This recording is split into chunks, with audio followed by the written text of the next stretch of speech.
आपण पाहतोय की सध्या आपण दादरच्या हनुमान मारुती मंदिर या ठिकाणी आहोत आणि या ठिकाणी उद्धव ठाकरे यांच्या उपस्थितीमध्ये रामरक्षा आहे ते पठण करण्यात आलं आहे। आपल्यासोबत सध्या आता किशोरीताई आहेत। किशोरीताई, आपण देखील उपस्थित होतात, काय नक्की मनामध्ये भावना या ठिकाणी सर्वांना आव्हान केलं? बघा, भावना एकच आहे। मुळामध्ये भारतीय जनता पार्टीने आमच्याबद्दल एक नरेटिव्ह पसरवला की हे रामाला विसरले। आता आठवलं काय? मुळात आम्ही विसरलो कधी होतो? आठवण कधी असते? विसरल्यावर। आमच्या पूर्ण दिमाग म्हणतात ना, हृदयात हा राम आहे। आणि ज्या राम मंदिरला पहिला 1 कोटी आणि चांदीची वीट ही जर कोणी दिली असेल तर ती उद्धव बाळासाहेब ठाकरेंनी दिलं। राम मंदिराच्या वेळेला घुमट जेव्हा पडला, पळकुटे पळून गेले, तेव्हा खऱ्या अर्थाने होय माझ्या शिवसैनिकांनी हे केलंय सांगणारे बाळासाहेब होते। त्यामुळे आता आदित्य लढतायत। त्यामुळे रामाच्या मंदिरात म्हणजे एरवी तुम्ही हिंदू मुस्लिम करून खूप केलं, पण आता रामाच्याच मंदिरात चंपत राय सारखे नाव पण काय चंपत, अरे ह्यांनी सगळ्यांना टाकलं संपत आणि चोऱ्या करतात। अर्थात आम्ही तुमच्या मीडियाच्या माध्यमातून, आम्ही प्रिंट मीडियाच्या माध्यमातून ऐकतोय, तिथल्या भाजपाच्या आमदारांनी हे सगळं सांगितलंय।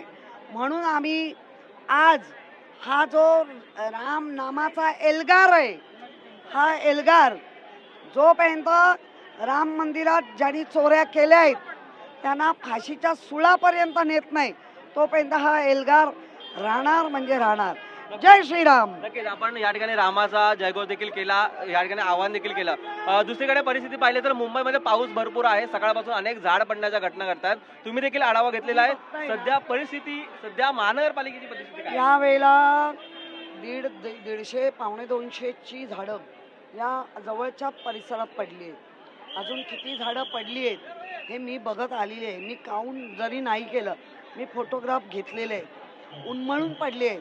बिल्डर लाईनच्या याला असलेली जास्त झाडं उन्मळून पडली आहेत। आणि त्याचबरोबर ज्या झाडांचं पोषण मातीमुळे होतं, CC रोड बनवले पाहिजे, पण बनवताना 2 मीटर किंवा 3 मीटर हा मातीचा टेबल झाडांच्या जवळ असलं पाहिजे।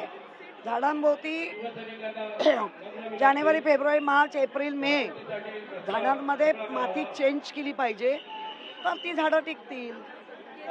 परंतु जीव देखील जात आहेत, सर्वसामान्य मुंबईकरांना खूप हाल सुचत आहेत। कोर्टाने डिक्लेअर केलंय असं काय हादसे घडले तर 6 लाख द्या, पण राणा भीमा देवीच्या स्वरूपात खिशातून पैसे देतोय असा आव आणला जातोय।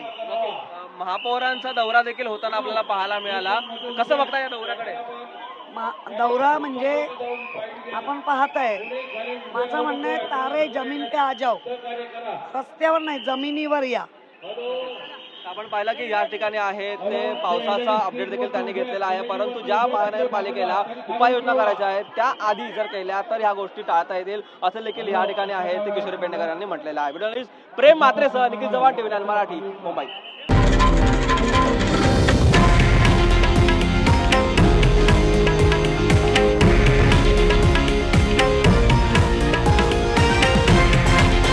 हे आहे देशातील नंबर 1 न्यूज नेटवर्क आणि आपण पाहत आहात TV9 मराठी, एकमेव।